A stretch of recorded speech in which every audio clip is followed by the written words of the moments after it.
Pesan Tuhan tetap teguh pada pengakuan iman kita, jangan pernah digoyahkan dan jangan pernah mau goyah. Mari kita akan melihat kitab Filipi pasal yang ketiga. Kitab Filipi pasal yang ketiga.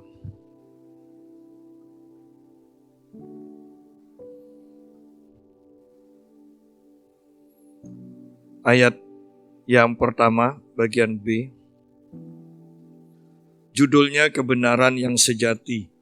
Menuliskan hal ini lagi kepadamu tidaklah berat bagiku dan memberi kepastian kepadamu. Hati-hatilah terhadap anjing-anjing. Hati-hatilah terhadap pekerja-pekerja yang jahat. Hati-hatilah terhadap penyunat-penyunat yang palsu. Karena kitalah orang-orang bersunat yang beribadah oleh Roh Allah dan berpegang dalam Kristus Yesus dan tidak menaruh percaya pada hal-hal lahiriah. Sekalipun aku juga ada alasan untuk menaruh percaya pada lahiriah. Jika ada orang lain menyangka dapat menaruh percaya pada hal-hal lahiriah, aku lebih lagi. Disunat pada hari ke-8 dari bangsa Israel, dari suku Benyamin, orang Ibrani asli. Tentang pendirian terhadap hukum Taurat, aku orang Farisi. Tentang kegiatan, aku penganiaya jemaat. Tentang kebenaran dalam mentaati hukum Taurat, aku tidak bercacat. Tetapi apa yang dahulu merupakan keuntungan bagiku, sekarang kuanggap rugi karena Kristus Yesus. Malahan segala sesuatu kuanggap rugi karena pengenalan akan Kristus Yesus Tuhanku lebih mulia daripada semuanya. Oleh karena dialah aku telah melepaskan semuanya itu dan menganggapnya sampah supaya aku memperoleh Kristus.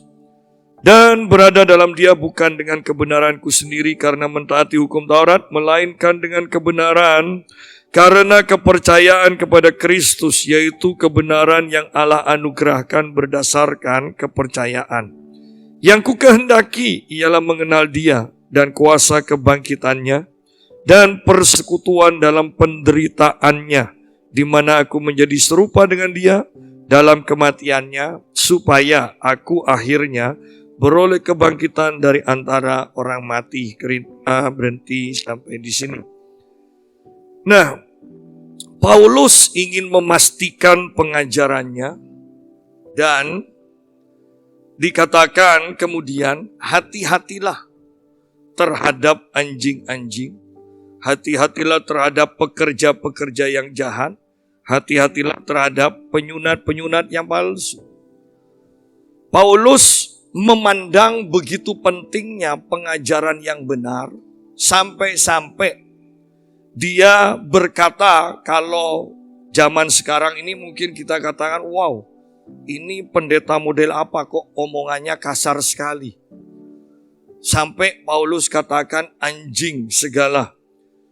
Tetapi sebenarnya ini merupakan gambaran. Anjing-anjing itu adalah penjilat, ya, penjilat. Jadi orang seperti ini tidak bisa berkata ya di atas ya, tidak di atas tidak. Yang penting orang lain senang, saya diuntungkan. Ya, itu anjing-anjing. Ya. Jadi seringkali orang seperti ini akan berkompromi, bahkan akan rela mengajarkan pengajaran yang salah. Yang penting orang yang mendengarnya senang. Dan kalau sudah senang, ngasih segala macam kepada pengajar ini. Nah, banyak yang seperti itu dan Paulus tidak mau kompromi dalam mengistilahkannya. Dia katakan orang seperti ini anjing-anjing. Kalau saya tidak salah ingat juga di dalam kitab Wahyu juga dikatakan tidak ada anjing-anjing yang masuk ke dalam kerajaan Allah. Tidak ada. Di dalam kitab Wahyu sepertinya ada tertulis juga seperti itu, ya. Jadi Paulus begitu keras untuk pengajaran. Dia juga mengatakan hati-hatilah terhadap pekerja-pekerja yang jahat. Ada pekerja-pekerja yang jahat yang hanya kembali mementingkan diri sendiri. Hati-hatilah terhadap penyunat-penyunat yang palsu. Di sini dikatakan penyunat yang palsu itu adalah orang yang beribadah atau mengajar firman Tuhan tanpa kuasa Roh Allah. Itu penyunat yang palsu. Tidak mungkin seseorang bisa menyunat hati atau mengubahkan hati tanpa kuasa Roh Kudus. Tidak mungkin. Ya. Sehebat apapun pendidikan kita, tanpa kuasa Roh Kudus, maka kita hanya bisa menjamah pikiran seseorang, mempengaruhi pikiran seseorang. Tetapi untuk masalah hati, hanya kuasa Allah, hanya kuasa Roh Kudus saja yang akan mengubahkan hati seseorang.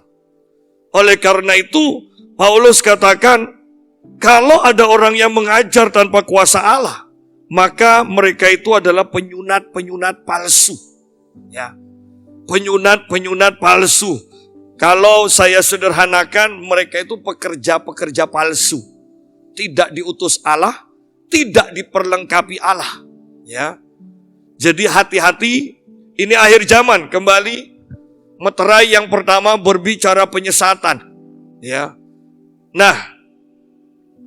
Kalau meterai pertama sudah dibuka, untuk mengenal meterai kedua, ketiga itu gampang karena sudah ada pembukaannya.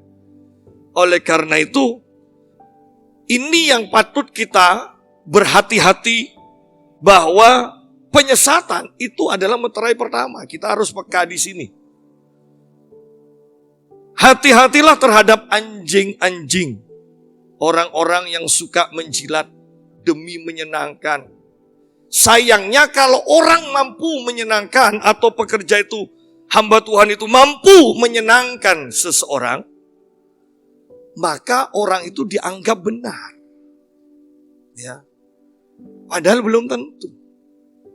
Orang yang benar hanya yang mengajarkan firman tanpa kompromi dan yang melakukan firman tanpa kompromi. Itu orang benar menurut Alkitab. Tetapi seringkali kita hanya menginginkan hamba Tuhan yang mampu menyenangkan kita, yang bisa akrab dengan kita. Kalau tidak bisa akrab, sosialnya ini kurang.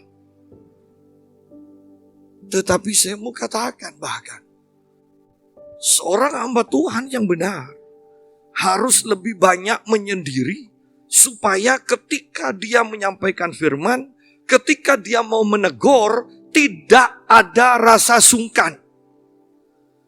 Kalau kita terlalu akrab, maka kita akan punya rasa sungkan untuk menegur. Ya.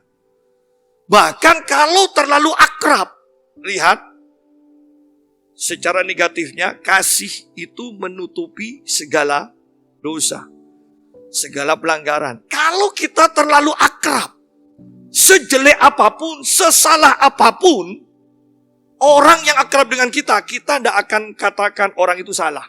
Pasti benar. Nanti kalau ada masalah, baru orang yang benar, yang salah itu akan kita salahkan. Ya. Tetapi selama akrab, maka jarang sekali kita mau menyentuh kesalahan seseorang yang akrab dengan kita.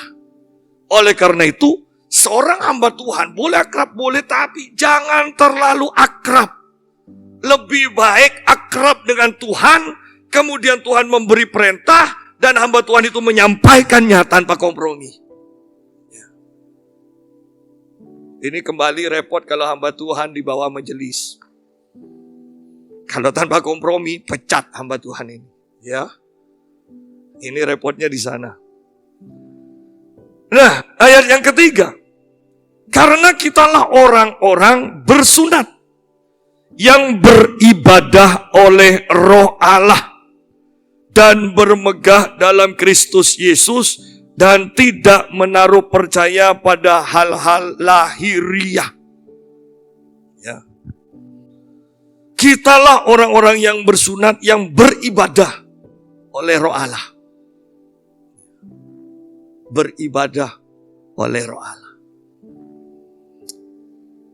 Ada seorang hamba Tuhan Jumat barusan di siaran langsungnya dia bahas tentang bahasa roh, tentang hidup bersemangatnya. Seringkali orang-orang karismatik, seringkali seperti kita ini dikatakan sesat. Karena kalau pujian kita rame, penyembahan kita rame, nangis, teriak. Dan hamba Tuhan ini katakan begini. Kenapa kalau sama Tuhan kita tidak boleh rame, tidak boleh loncat-loncat? Sedangkan kalau ketemu sahabat, ketemu teman, kita bisa teriak-teriak, kita bisa loncat-loncat, bisa penuh dengan semangat. Tapi kok kalau di gereja, kok semuanya harus tenang? Ketenangan seperti itu hanya ada di kuburan. Ya.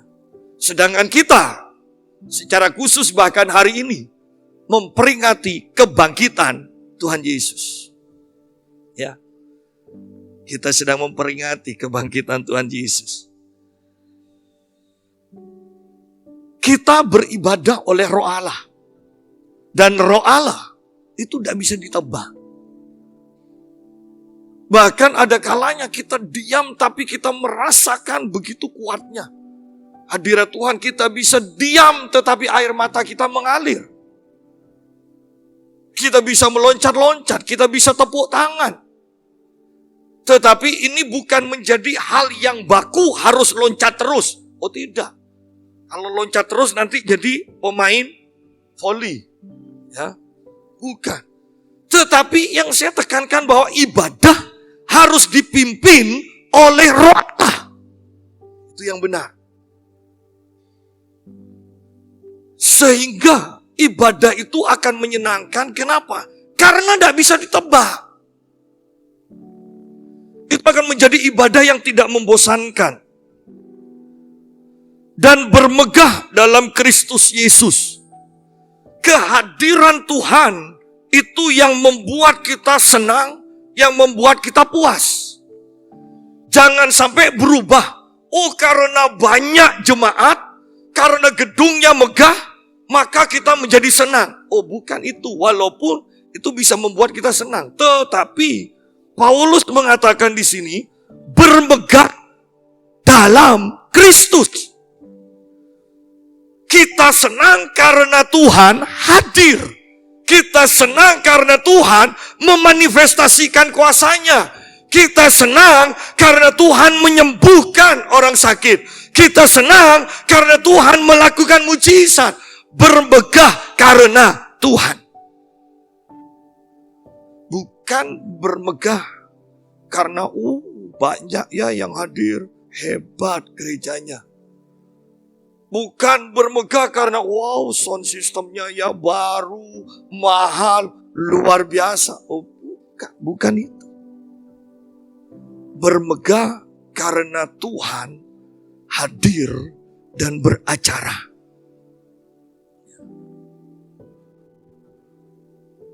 Dan tidak menaruh percaya pada hal-hal lahiriah. Sekarang bahkan pendeta-pendeta karismatik pun itu terjebak. Percaya pada hal-hal lahiriah. Ya. Ada yang pakai peti perjanjian, ya kan? Ada pendetanya yang harus pakai apa itu namanya selendang segala macam. Ya, walaupun pakai, saya kadang lucu, pakai jas tapi pakai seperti selendang itu. Lucu. Tetapi jujur, orang yang memakai itu merasa lebih berwibawa, merasa lebih diurapi. Kebenarannya adalah jangan menaruh percaya pada hal-hal lahiriah. Yang harus kita tekankan, yang harus kita imani bahwa kita berjalan bersama Tuhan, ada Tuhan di dalam kita. Itu sebenarnya. Kepercayaan kita, iman kita berlandaskan Tuhan yang menyertai kita. bukan berlandaskan hal-hal yang lahiriah. Bahkan Paulus katakan begini, kalau hanya mengandalkan hal-hal yang lahiriah, aku punya alasan yang kuat dikatakan. Sekalipun aku juga ada alasan untuk menaruh percaya pada hal-hal yang lahiriah.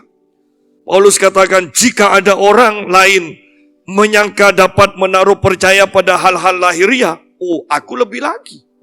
Paulus lebih lagi dikatakan. Tetapi dengan bahasa saya mau sederhanakan bahwa Paulus tidak mau itu. Walaupun dia punya alasan yang kuat untuk percaya pada hal-hal lahiriah. Tetapi Paulus tidak mau itu. Paulus katakan begini, secara lahiriah dia orang yang luar biasa. Ayat yang kelima, aku disunat pada hari ke-8, tidak meleset loh, untuk ketetapan Taurat yang Tuhan sudah tetapkan. Paulus tidak meleset hari sunatnya, hari ke-8.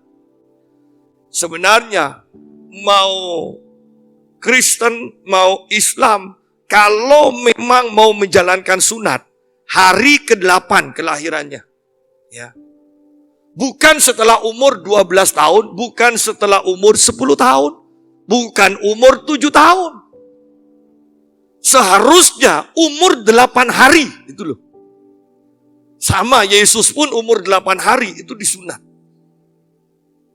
Paulus juga di sini disunat pada hari ke-8. Ya. Dari bangsa Israel, umat pilihan Allah, umat kesayangan Allah, yang dipercaya sebagai bangsa yang paling utama. Bangsa yang paling istimewa. Ini Paulus. Dari suku Benyamin. Kalau ingat Benyamin, kalau tidak salah waktu Yusuf memberi makan saudara-saudaranya, Benyamin dapat jatah 5 kali lipat kalau tidak salah. Ya. Dari suku Benyamin, berarti dapat jatah lebih ini. Ya. Perjamuan kasih, untung kelihatannya tidak ada yang nama Benyamin ini di sini. Kalau tidak nanti ada jatah 5 itu di sana. Ya. Saya usahakan tidak ngasih nama baptis Benyamin. Ya. Kalau perjamuan kasih repot nanti, jatahnya 5 kali lipat. Ya.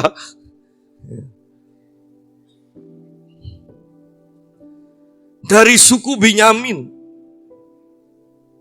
Bagaimana kalau saya sederhanakan begini? Turunan atas-atasku adalah raja. Iya kan, Saul kan raja dari Benyamin. Ada kebanggaan. Dari orang Ibrani asli, bukan campuran. Bukan campuran. Padahal sekarang pun ya, kalau orang Kristen, kalau ada orang Ibrani walaupun sudah campuran keberapa, ya, tetap aja dipandang orang Ibrani, hebat. Orang Kristen sekarang pun terjebak loh, bahwa menganggap bangsa Ibrani itu lebih daripada kita yang dipenuhi oleh Roh Kudus ini. Ya. Saya takut bahkan kalau sampai pendeta yang mengadakan mujizat di sini karena kuasa Roh Kudus ketemu dengan bangsa Ibrani yang hanya tukang bersih jalan di Israel, saya takut nyungkem.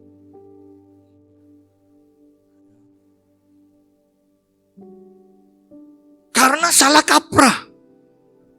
Yang utama itu adalah kita yang dipenuhi Roh Kudus, atau kita yang karena Roh Kudus ada di dalam kita menjadi utama, itu loh. Dari suku Benyamin, orang Ibrani asli, bukan campuran. Tentang pendirian terhadap hukum Taurat, aku orang Farisi. Arti orang Farisi itu ya, perbedaannya ahli Taurat itu yang membuat hukum. Jadi 10 hukum itu dijabarkan jadi berapa ratus, 300 lebih kalau tidak salah. Ya. Kemudian orang Farisi ini adalah orang yang sepenuh hati dengan tekad kuat untuk melakukan semua hukum Taurat itu. Itu orang Farisi. Oleh karena itu, Paulus di sini katakan, tentang pendirian terhadap hukum Taurat, aku orang Farisi. Berarti dia melakukan semuanya. Ya, padahal hukum Taurat itu sukar untuk dilakukan. Tentang kegiatan, aku penganiaya jemaat. Jelas ini orang Yahudi asli. Tentang kebenaran dalam mentaati hukum Taurat, aku tidak bercacat. Dalam mentaatinya tidak cacat. Kita aja banyak loh cacatnya. Untungnya ada anugerah Tuhan. Suruh doa 1 jam setiap hari, mainnya 5 menit. Ya, 55 menitnya lagi anugerah Tuhan. Ya. Tapi Paulus enggak. Paulus lakukan semuanya. Bahkan kalau Anda perhatikan ciri-ciri yang Paulus sebutkan, ada seorang penafsir Alkitab yang mengatakan bahwa anak muda yang datang kepada Tuhan Yesus itu, yang kemudian disuruh tinggalkan semuanya dan pergi dengan kecewa, itu adalah Paulus dikatakan. Tapi ingat loh ya, ini bukan kebenaran mutlak, ini tafsir Alkitab. Bisa benar, bisa salah. Tetapi kalau Anda perhatikan ini, ciri-cirinya kok mirip dengan anak muda yang datang kepada Yesus itu. Dalam melakukan hukum Taurat, aku tidak bercacat.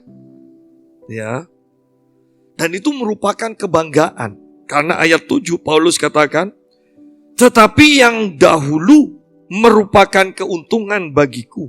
Dahulu percaya kepada hal-hal lahiriah itu merupakan keuntungan. Paulus bisa menyombongkan diri. Paulus setiap datang ke bait Allah, dia adalah orang yang dihormati.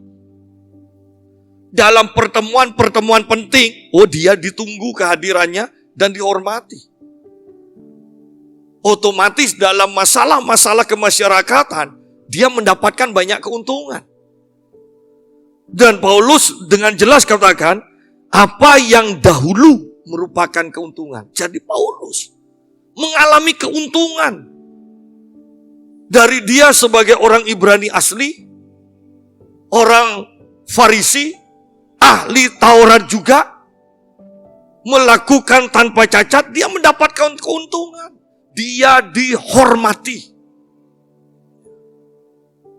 Tetapi itu dahulu, kata Paulus, itu dahulu. Itu yang menarik hati Paulus, itu yang membuat Paulus mengejar masa lalu itu. Itu dahulu. Sekarang, ku anggap rugi karena Kristus. Loh. Ya. Ternyata keuntungan-keuntungan yang Paulus dapatkan dahulu. Bukan hanya tidak ada rugi, tidak ada untungnya sekarang. Ya. Bukan hanya tidak ada untungnya. Tetapi dibandingkan dengan Kristus. Ya. Itu adalah kerugian. Jadi bukan hanya sekedar kurang berharga dibandingkan Kristus. Bukan hanya sekedar kurang berharga. Ya. Kita selalu katakan kalau kita mungkin punya emas, punya berlian, bandingkan dengan Kristus. Oh, Kristus lebih berharga daripada emas. Benar. Tetapi Paulus tidak katakan seperti itu. Paulus tidak katakan kedudukannya, kekayaannya, kehormatannya itu Yesus lebih berharga dari semuanya. Oh tidak. Paulus justru katakan kalau dibandingkan Kristus, itu bukan hanya tidak lebih berharga, tapi itu adalah kerugian. Wow. Itu kerugian. Sepertinya kita sudah jarang menemukan orang yang punya prinsip seperti Paulus. Mungkin kita bisa dapatkan hanya kepada beberapa orang saja. Salah satunya John Su, obor Asia, seorang hamba Tuhan yang berhasil dalam pendidikannya. Kemudian ketika dia pulang ke tanah airnya, ke kampung halamannya, dalam perjalanan pulang, Tuhan berbicara, Tuhan memanggil dia. Ijazah kemungkinan yang belum sempat diperlihatkan pada orang tuanya, dia buang di tengah laut. Dan dia mulai melayani Tuhan. Kok bisa seperti itu? Mungkin kita katakan, wah, tidak berhikmat orang. Tetapi ini yang Paulus katakan, memang itu kerugian dibandingkan dengan Yesus. Kalau sampai ijazah itu disimpan dalam pengiringannya kepada Kristus, dia mengalami penderitaan, ada kemungkinan berbalik kan? Dia punya ijazah kok. Daripada ikut Tuhan kekurangan, sudah aku kerja aja lah. Toh aku punya ijazah. Tetapi dengan ijazahnya dibuang, maka John Sung berketetapan bahwa sampai matinya dia tetap akan mengiring Tuhan.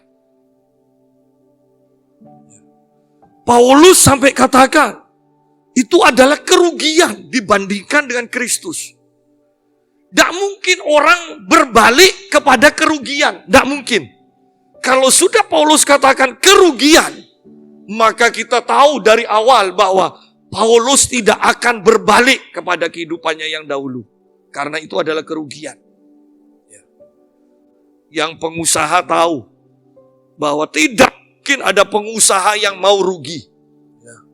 Dan Paulus pandang semua hal lahiriah yang dimilikinya, yang adalah kebaikan menurut manusia umum, Paulus katakan itu kerugian. Jadi ketika kita memandang hal yang lahiriah tidak sampai dalam taraf kerugian, maka jangan harap juga kita memiliki kuasa seperti yang Paulus miliki.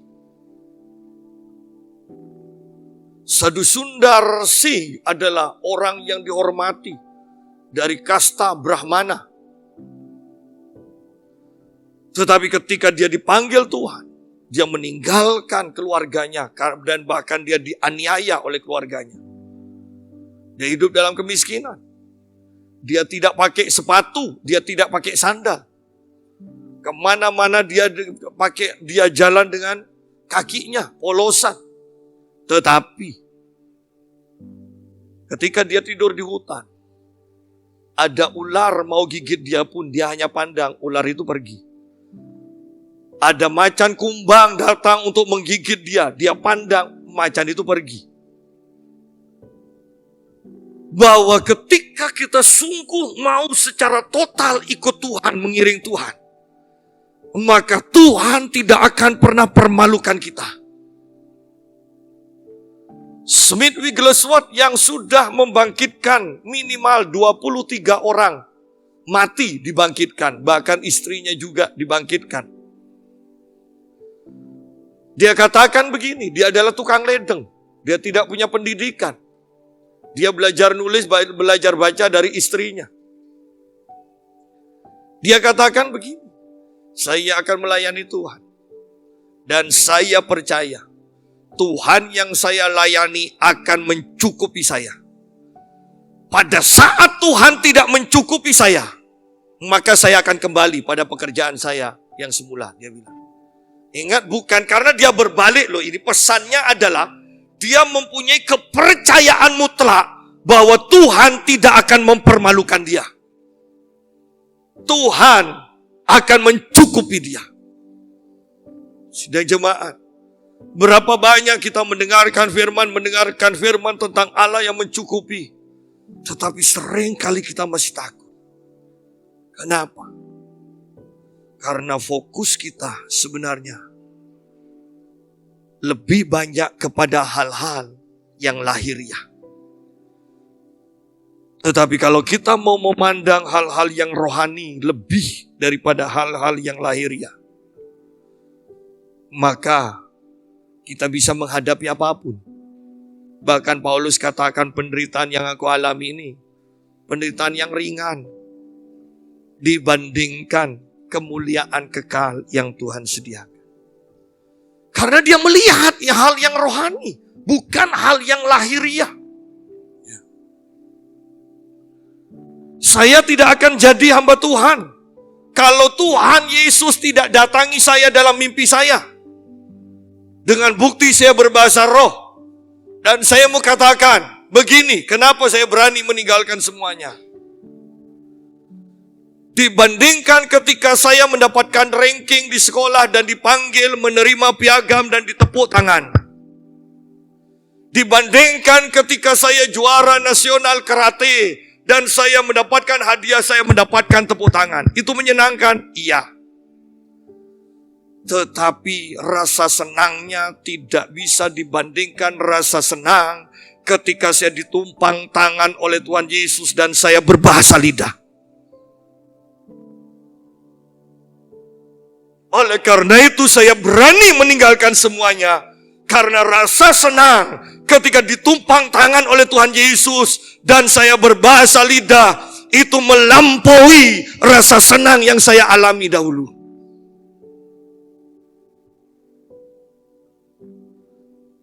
Bersama Paulus, mari kita lihat di sini ayat 7. Tetapi apa yang dahulu merupakan keuntungan bagiku, sekarang kuanggap rugi karena Kristus. Atau lebih gampangnya kita katakan, sekarang ku anggap rugi dibandingkan Kristus.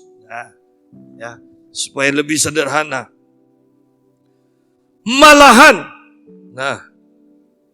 ini masuk ke yang lebih lagi. Segala sesuatu ku anggap rugi karena pengenalan akan Kristus Yesus. Ketika Anda mengenal Kristus sebagai Tuhan penyembuh, rasa senangnya itu beda dibandingkan mengenal Kristus sebagai Tuhan dan Juru Selamat. Tapi tetap senang. Kita mengenal Kristus sebagai Tuhan dan Juru Selamat, kita mengalami kesenangan. Kita kemudian mengenal Kristus sebagai Tuhan penyembuh. Kita juga mengalami kesenangan. Kesenangannya luar biasa, tetapi antara dua kesenangan, dua pengenalan akan Tuhan ini, kesenangan akibat pengenalan akan Tuhan, ini beda.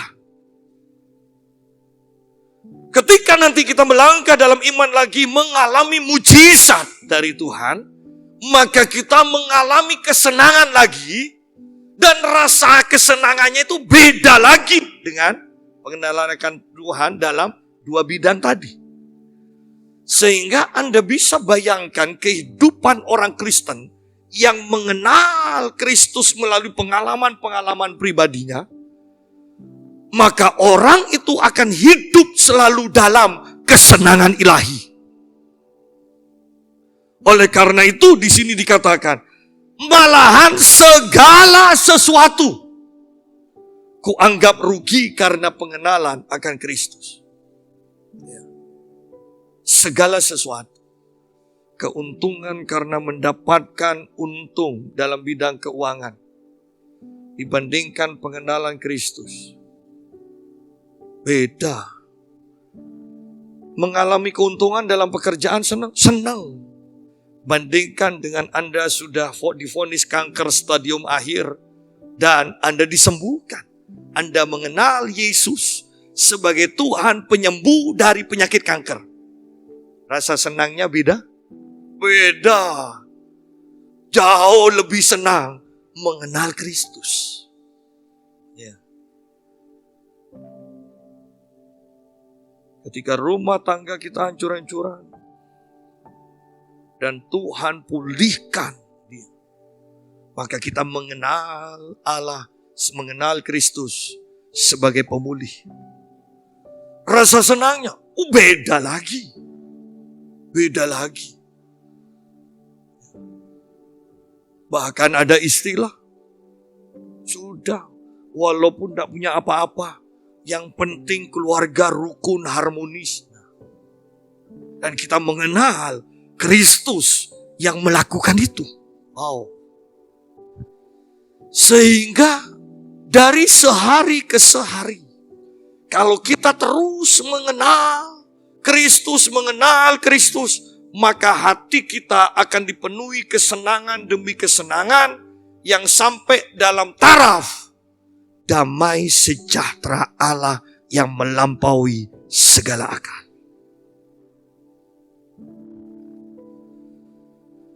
Malahan segala sesuatu kuanggap rugi karena pengenalan akan Kristus Yesus Tuhanku lebih mulia, lebih mulia daripada semuanya. Mau kesenangan apapun juga dikatakan. Di sini dikatakan lebih mulia pengenalan akan Kristus daripada semuanya itu. Oleh karena pengenalan akan Kristus ini, aku telah melepaskan, bukan sebagian, bukan satu, bukan dua, semuanya itu, dan menganggapnya sampah. Tidak mungkin kan dikais lagi kan? Kalau sampah, tidak mungkin dikais lagi. Supaya aku memperoleh Kristus. Bandingkan dengan Matius pasal 13 ayat 44 sampai 46. Hal kerajaan surga itu seumpama harta yang terpendam di ladang, yang ditemukan orang, lalu dipendamkannya lagi. Oleh sebab sukacitanya, pergilah ia menjual seluruh miliknya, lalu membeli ladang itu. Demikian pula hal kerajaan surga itu seumpama seorang pedagang yang mencari mutiara yang indah. Setelah ditemukannya mutiara yang sangat berharga, ia pun pergi menjual seluruh miliknya, lalu membeli mutiara itu. Ini berbicara tentang kita menemukan kerajaan Allah. Ini berbicara tentang kita menemukan Yesus. Bahwa harga dari mendapatkan Yesus adalah meninggalkan segala-galanya demi mendapatkan Yesus yang seutuhnya. Besok tidak usah jual rumah, mobil, segala macam dan dibawa ke gereja ya. Tidak usah. Tetapi intinya sekarang adalah milik Tuhan. Engkau mendapatkan Tuhan. Sewaktu-waktu Tuhan suruh lepaskan, engkau tidak keberatan karena itu sudah bukan milikmu. Itu hanyalah engkau yang mengelolanya. Itu adalah milik Tuhan. Selama prinsip kita tidak sampai dalam hal ini, maka kita belum mendapatkan Tuhan sepenuhnya. Lihat di sini ayat 44 ini, hal kerajaan surga itu seumpama harta yang terpendam di ladang, yang ditemukan orang lalu dipendamkannya lagi. Oleh sebab sukacitanya. Nah, belum dapat aja lo ya. Ini baru nemukan, baru tahu, belum dapat, belum ngalami, belum megang, belum jadi haknya, sudah seneng. Sudah seneng. Dari rasa senengnya ini, wow, ini luar biasa. Dia melihat bahwa harta karun ini jauh lebih bernilai dibandingkan semua miliknya. Sehingga dia dengan sukacita, bukan dengan sedih menjual miliknya. Seseorang yang dengan sedih melepaskan miliknya demi mendapatkan Yesus, berarti orang itu belum melihat kemuliaan Tuhan. Di sini orang ini menyadari harta ini jauh bernilai dibandingkan harta miliknya, semua harta miliknya. Oleh karena itu dengan sukacita dia jual semuanya. Ya. Dia jual semuanya demi mendapatkan harta ini. Sama dengan pedagang ini yang mendapatkan mutiara. Dia jual semua miliknya. Anda bisa bayangkan kalau semua miliknya itu tanah 50 hektar, ya kan? Rumah berapa tingkat, dan hanya ditukar dengan mutiara 1 genggam. Orang yang tidak ngerti nilai mutiara akan katakan, bodoh kamu.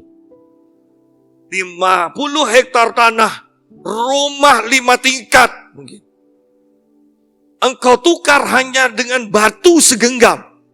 Orang yang tidak ngerti nilai. Tetapi orang yang mengerti nilai akan mengatakan, untung aku. Untung aku. Orang yang mengerti bahwa segala sesuatunya ada di dalam Kristus dan mendapatkan Kristus, maka orang itu akan mengatakan, aku untung. Aku untung. Sepertinya Anda perhatikan ya, tidak ada yang dengan susah payah meninggalkan segala-galanya ketika mereka ikut Tuhan. Bukankah Tuhan ketika memanggil para murid, ikut aku, maka dikatakan para murid tinggalkan segalanya, ikut Tuhan. Bahkan Matius yang lagi asik ngitung uang, dipanggil oleh Tuhan, ikut aku. Dan Matius langsung tinggalkan, ikut Tuhan. Tidak ada sepertinya yang ditinggalkan. Tidak ada. Ya, tidak ada. Apalagi Yesus yang manggil. Paulus ketika melihat Tuhan, dia langsung tidak selera, makan aja. Yang biasanya kan kemungkinan dia ahli Taurat, dia orang Farisi, dia orang terhormat, sedikit-sedikit pasti nggak makan, ya kan? Sedikit-dikit pasti ada undangan makan. Zaman dulu hiburannya kan makan kan? Nggak ada sekarang. Dulu HP kan? Pasti hiburannya makan. Sampai Ishak aja nggak bisa lepaskan berkat kalau belum dikasih makan. Nah.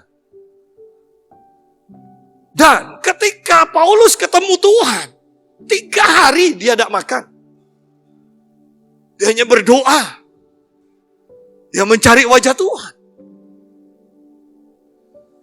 Bisa bayangkan Elisa ketika dipanggil oleh Elia. Dia anak orang kaya. Dia membajak sawahnya dengan 12 pasang lembu. Itu orang kaya itu. Ketika dipanggil Elia, maka semuanya dipotong, pesta ya. Saya mau pergi, ninggalkan semuanya. Tinggalkan. Bagaimana dengan Musa? Sama, begitu mudahnya. Kenapa? Karena mereka mampu melihat ada yang jauh lebih berharga daripada apa yang mereka pegang sekarang ini.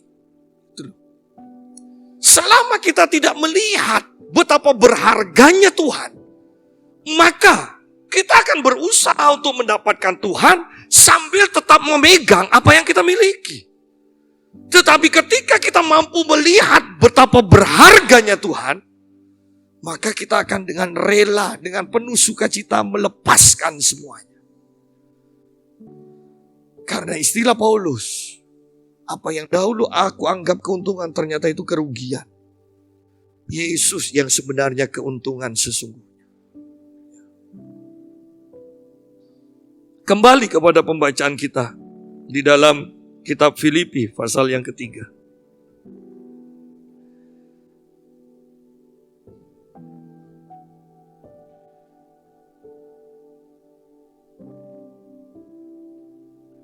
Ayat 8, malahan segala sesuatu kuanggap rugi karena pengenalan akan Kristus Yesus Tuhanku lebih mulia daripada semuanya. Oleh karena dialah aku telah melepaskan semuanya. Ya, oleh karena Tuhan Yesus, Paulus melepaskan semuanya dan menganggapnya sampah supaya aku memperoleh Kristus. Supaya aku memperoleh Kristus. Berarti selama Paulus tidak melepaskan dan menganggap sampah segala sesuatu yang merupakan keuntungan di zaman dulu, dia tidak akan mendapatkan Kristus sepenuhnya. Berapa banyak orang Kristen yang kehidupannya tanggung-tanggung. Tangguh. Ibadah, ya. Tapi ketika sudah disuruh bernubuat, bukan bagian saya. Nyembuhkan orang sakit, saya bukan pendeta. Ngusir setan, ada dukun. Ya. Semuanya tidak bisa. Tapi Kristen tangguh semuanya. Itu sama dengan anak sekolah lolos terus. Ya, bukan lulus. Ya. Seharusnya kalau sekolah ya minimal lah masuk 10 besar, 10 besar, 10 besar, ya kan. Teman saya bahkan katakan begini, teman binaraga.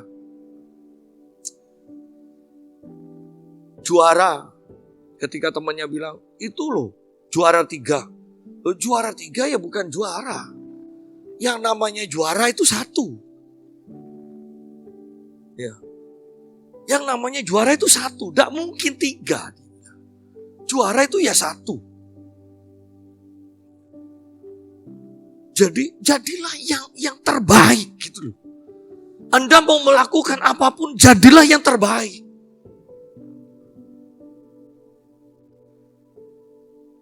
Ayat 9, dan berada dalam dia, bukan dengan kebenaranku sendiri, karena mentaati hukum Taurat. Sudah, tidak usah percaya kepada hal-hal yang lahiriah lagi. Melainkan dengan kebenaran karena kepercayaan kepada Kristus, yaitu kebenaran yang Allah anugerahkan berdasarkan kepercayaan. Percaya kepada Yesus.